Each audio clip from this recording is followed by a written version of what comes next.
Genetics नाम सुनते ही डर लगा ना? क्यों हिला डाला ना?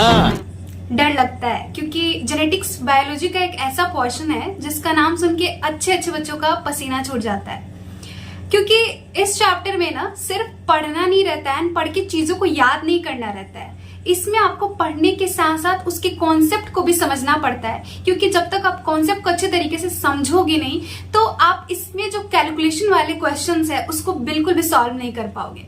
इसमें बहुत सारे क्रॉसिंग वाले क्वेश्चंस भी होते हैं जिसमें कि आपको कैलकुलेशन करना पड़ता है, तो वो एक टाइप का न्यूमेरिकल बेस्ड क्वेश्चन बन जाता है। एंड अगर कैलकुलेशन में थोड़ा भी ऊपर नीचे हुआ तो वो क्वेश्चन डायरेक्टली गलत हो जाएगा एंड आपको वहां पे निगेटिव मार्किंग मिल जाएगा। सो ये चीज बहुत ध्यान दे के आपको ये सारे कॉन्सेप्ट को पढ़ना पड़ता है, समझना पड़ता है एंड कैलकुलेशन को भी अच्छा बनाना पड़ता है। तो आज मैं आपको इस वीडियो में जेनेटिक्स पढ़ाऊंगी तो नहीं, लेकिन जेनेटिक्स को सही तरीके से पढ़ने का एक फॉर्मूला जरूर दूंगी।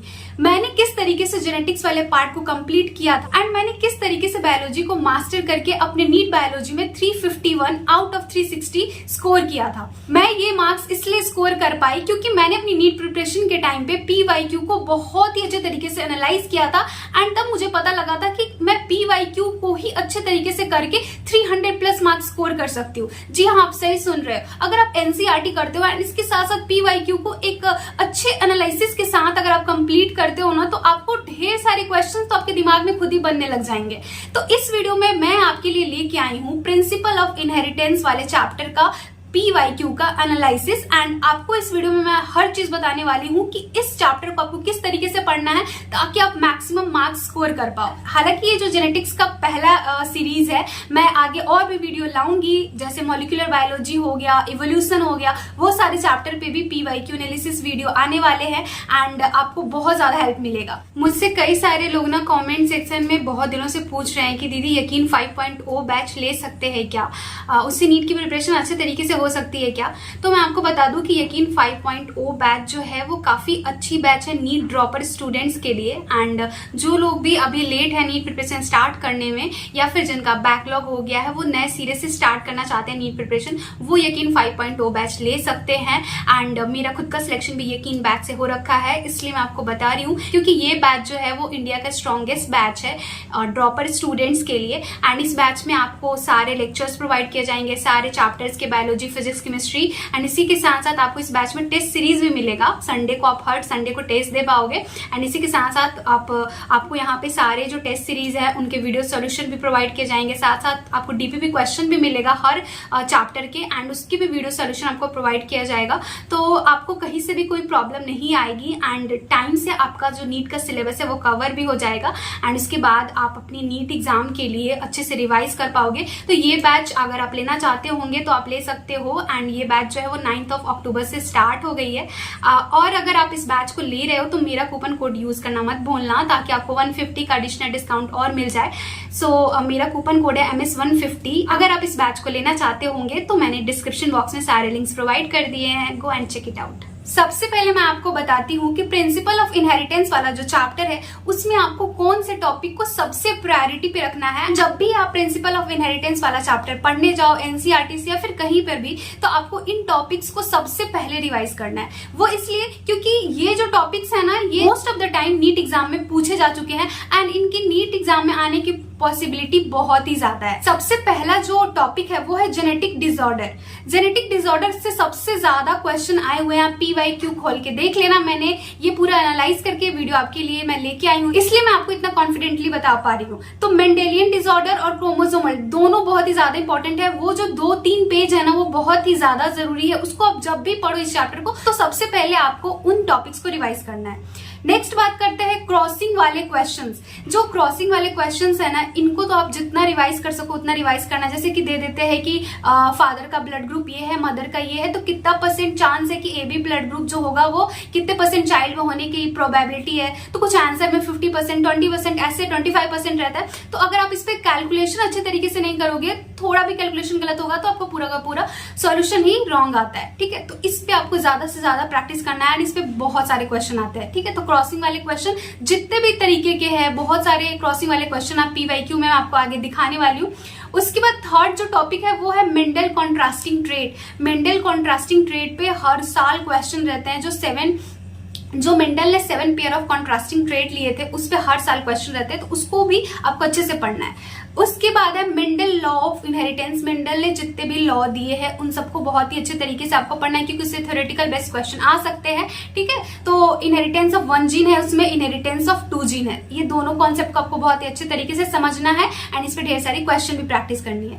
नेक्स्ट है सेक्स डिटर्मिनेशन। सेक्स डिटर्मिनेशन से भी बहुत सारा क्वेश्चन आता है and pleiotropy and polygenic inheritance. ये टॉपिक्स जो मैंने अभी आपको बताए हैं, ये 5-6 टॉपिक्स को आपको प्रायोरिटी पे रखना है एंड आई एम श्योर कि अगर आप इसको अच्छे से रिवाइज करोगे ना इन 5-6 टॉपिक्स को, तो आपका 75 to 80% प्रिंसिपल ऑफ इनहेरिटेंस तैयार हो जाएगा एंड आप इजिली नीट एग्जाम में इसमें से मैक्सिमम क्वेश्चन आप सही करके आओगे। अब मैं आपको प्रूफ भी दे देती हूँ, क्योंकि आपको ऐसा लग रहा होगा कि ये दीदी ने ऐसे ही आके फेंक दिया कि ये टॉपिक से सबसे ज्यादा क्वेश्चन आते हैं, आप इनको अच्छे से प्रिपेयर कर लो। ऐसा नहीं है, मैं आपको प्रूफ दिखाती हूँ। देखो इससे कितने सारे क्वेश्चंस आए हुए हैं। मैंने आपके लिए नंबर ऑफ क्वेश्चंस भी यहाँ पे ला दिया है कि देख सकते हो आपकी कितने सारे क्वेश्चन जेनेटिक्स से आते रहे हैं। ये 2023 में 12 क्वेश्चन आया है, 2022 में भी 12 क्वेश्चन आया। आप देख सकते हैं मोस्ट ऑफ द टाइम 10 से ज्यादा ही क्वेश्चन आता है जेनेटिक्स वाले पोर्शन से, तो बहुत ज्यादा इंपॉर्टेंट हो जाता है। ठीक है, तो सबसे पहले मैं आपको दिखाती हूँ कि ये कॉन्ट्रास्टिंग ट्रेट, ये वाला जो पेज है ना जिसपे कि ये 7 पेयर ऑफ कॉन्ट्रास्टिंग ट्रेट लिया था मेंडल ने, ये तो आपको बहुत ही अच्छे तरीके से पढ़ना है एंड इसमें जो डोमिनेंट एंड रिसेसिव ट्रेट दिए हुए हैं, इनको हर एक इसमें जितना डोमिनेंट एंड रिसेसिव ट्रेट है सबको आपको अच्छे से याद करके अपने माइंड में फिट करके रखना है। आप देख सकते हो 2022 में भी इस पे क्वेश्चन आया हुआ है एंड ये स्टेटमेंट वाला क्वेश्चन था। एंड मैं आपको बता दूं ये जो क्वेश्चन है ना, ये मेरे नीट एग्जाम के टाइम पे आया था 2022 में एंड ये मेरा पहला क्वेश्चन था। जब मैं बायोलॉजी वाले क्वेश्चन को सॉल्व करने गई, सबसे पहले तो मैंने बायोलॉजी सॉल्व किया था एंड मेरे सामने सबसे पहले यही क्वेश्चन आया था। आप देख सकते हो ये क्वेश्चन जो है 7 कैरेक्टर एग्जामिन्ड बाय मेंडल, ये कॉन्ट्रास्टिंग ट्रेट वाले टॉपिक से ही क्वेश्चन आया है। तो बहुत सारे क्वेश्चन आ रखे हैं, 2000 में भी आया है according to Mendelism which character show dominance. तो आपको ये डोमिनेंस और रिसेसिव वाला ये जो टेबल है इसको अच्छे से याद रखना है, तभी आप इस तरीके के क्वेश्चन को सॉल्व कर पाओगे। यहाँ 2003 में भी आया है, 2015 में भी आया है, हर साल अधिकतर मोस्ट ऑफ द टाइम ये क्वेश्चन आते रहा है इस पे। तो आपको ये वाले कॉन्ट्रास्टिंग ट्रेट वाला जो ये टॉपिक है इसको अच्छे से प्रिपेयर करना है। उसके बाद क्रॉसिंग वाले जो क्वेश्चंस है, ठीक है, आप देख सकते हो 2022 में ये क्रॉसिंग, 2013 में, 2014 में एंड इसमें कुछ नहीं है। तुमको पता है इसमें क्या करना है? इसमें 2 ही चीज लगता है, इसमें कॉन्सेप्ट है, अगर आपको कॉन्सेप्ट आता है आप आराम से कर लोगे, एंड कैलकुलेशन है। अगर आपने थोड़ी भी कैलकुलेशन गलत की तो आपका पता चला कि यहाँ पे करेक्ट जो आंसर है 75% है लेकिन आपका 50% आ गया। तो ये सारे क्वेश्चन सॉल्व करने के लिए ना, ये जितने भी क्रॉसिंग वाले क्वेश्चन है इसमें आपको कॉन्सेप्ट अच्छे से बनाना है एंड इसी के साथ साथ कैलकुलेशन भी अच्छे से करनी है। ठीक है, तो आप देख सकते हो कितनी बार ये क्वेश्चन रिपीट हुए हैं, बहुत बार क्रॉसिंग से क्वेश्चन आ रखा है। नेक्स्ट बात करते हैं कि नंबर ऑफ गैमेट प्रोड्यूस। ठीक है, ये क्वेश्चन भी मेरे मॉक टेस्ट में काफी बार आते रहता था एंड मैंने एलएन के क्वेश्चन पेपर में भी देखा है, पीडब्ल्यू में भी देखा है एंड नीट में भी ये आ रखा है। तो मैंने सोचा कि मैं आपको ये बता देती हूँ अगर कुछ लोगों को नहीं पता होगा तो, कि नंबर ऑफ गैमेट प्रोड्यूस्ड ये बहुत ही इजी क्वेश्चन है। इसका फॉर्मूला होता है 2 की पावर n एंड n जो होता है पेयर ऑफ हेट्रोजाइगस जीन होता है। जैसे आप देख सकते हो यहाँ पे पेयर ऑफ हेट्रोजाइगस जीन 2 है। ठीक है, ये 2 पेयर ऑफ हेट्रोजाइगस जीन है, तो यहाँ पे क्या हो जाएगा कि 2 की पावर 2 हो जाएगी एंड कैलकुलेशन एंड यहाँ पे आंसर जो होगा वो 4 हो जाएगा। ठीक है, उसी तरह यहाँ पे भी देख सकते हो कि गैमेट कितने प्रोड्यूस होंगे, जीनोटाइप दिया हुआ है। तो यहाँ पे जो इस पेयर में जो है हेट्रोजाइगस जीन जो है वो 1 है, तो यहाँ पे 2 का पावर 1 हो जाएगा एंड आंसर 2 हो जाएगा। तो ये नंबर ऑफ गैमेट प्रोड्यूस आप थोड़ा याद रखना, 2 की पावर n बहुत ही इजी फॉर्मूला है एंड इससे आप इजिली इसको कैलकुलेट कर सकते हो।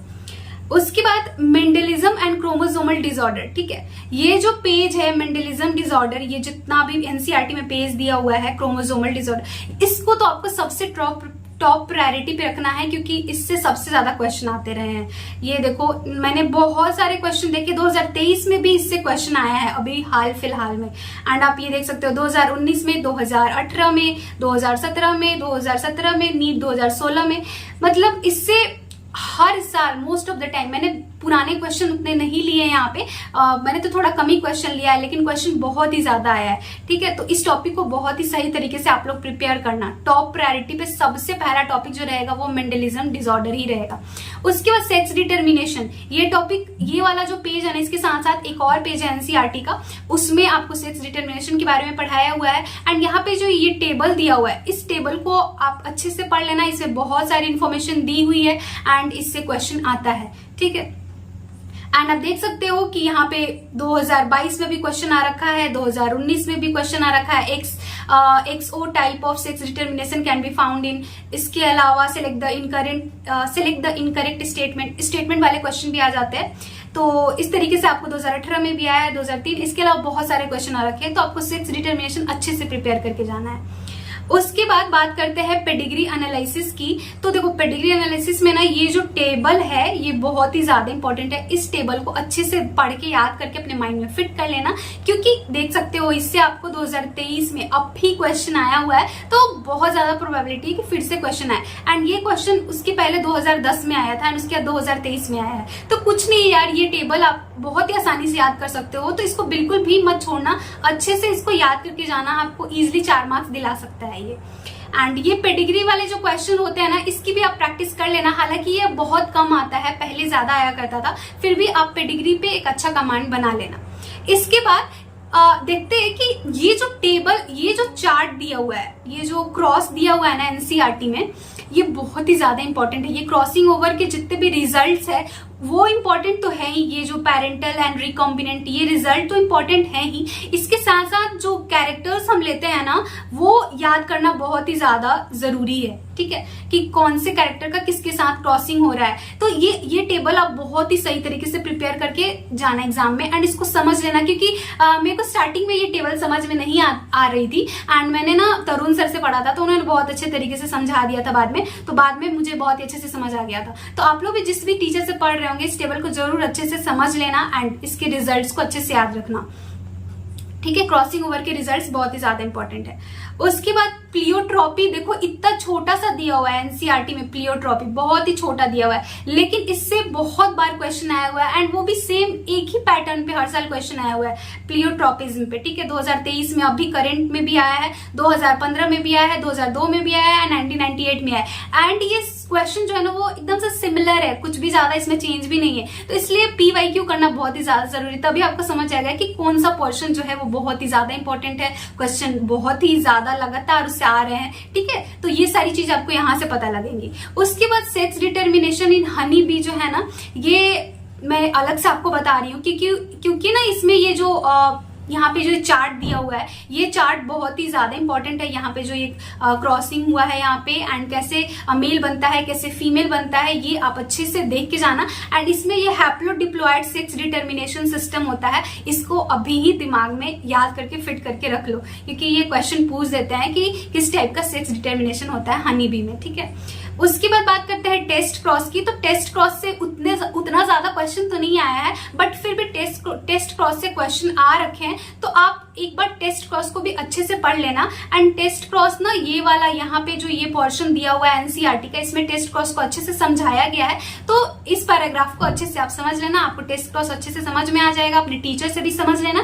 तो देखो यही सारे टॉपिक्स हैं जो मैंने आपको अभी यहाँ पे बताया एंड यही वाले टॉपिक्स नीट एग्जाम में आ रखे हैं, तो कुछ अलग नहीं करना है, इनको अच्छे से प्रिपेयर कर लो। आप लोग जो भी अभी परेशान हो रहे हैं, जो भी 12th में है एंड उनको अभी नीट का एग्जाम भी देना है, सिलेबस अच्छे से कवर नहीं हो पा रहा है, उनको बस ये वाले टॉपिक्स को अच्छे से प्रिपेयर कर लेना है। वो मोस्ट ऑफ द क्वेश्चन आराम से करके जाएंगे एंड PYQ को अच्छे से सॉल्व करके जाना, बस कुछ नहीं करना है। सो आई होप कि तुम्हें इस वीडियो से हेल्प मिला होगा एंड अगर तुम चाहते होगे कि मैं इस सीरीज को कंटिन्यू करूं, एंड मैं भी चाह रही हूं कि मैं अपने तरफ से जितने भी चैप्टर है बायोलॉजी के, इवन फिजिक्स केमिस्ट्री के, उस पे भी मैं आपको PYQ एनालिसिस वीडियो डाल सकूं, ताकि आप लोग समझ पाओ कि किस टॉपिक को ज्यादा पढ़ना है एंड किस टॉपिक को बार बार पढ़ के उस पर अच्छे से कमांड बनाना है। तो I will try from my side कि मैं हर चैप्टर के लिए बना सकूं।